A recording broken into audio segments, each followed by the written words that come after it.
Ella Watson filled the drum of the washing machine to bursting. It was her least favourite chore, and she stuffed the items in roughly. There wasn't even space for a tea towel.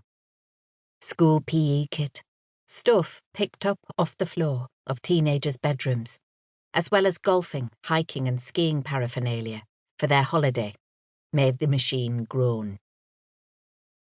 She had 101 things to get done, and she liked to be ahead of schedule when planning for their holidays.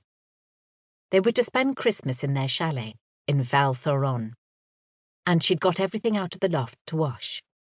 It wasn't actually a chalet, more of a penthouse, but one mustn't boast. Despite her list of mounting errands, she was still determined to go for a run. Their house was set back from Ullswater on the south shore, hidden away behind a wall of rhododendrons and an electric iron gate. From the sitting room on the first floor, the lake could be viewed in its full majesty, and Ella paused as she went through the room to her bedroom upstairs.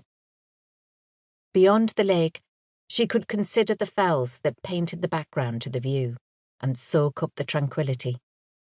Winter was well on its way. The light was beautiful today, she observed. The ancient trees on the north shore were a mixture of various hues of orange, grey and green. But the warmth of the landscape belied the freezing temperatures. Going to her room, she wrapped up in 2 thermal layers and her warmest running trousers. Her running gloves were downstairs. She might even take a hat. She rarely went into Penrith. It was fairly grotty, except for the castle.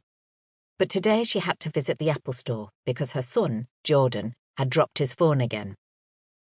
She insisted on taking it to an official outlet to replace the broken screen, rather than a corner shop promising deals.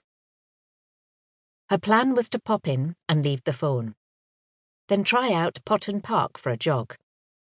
She'd never run there before, but she thought it looked pretty. It was close to the centre of Penrith, and a nod to rural charm and clean air.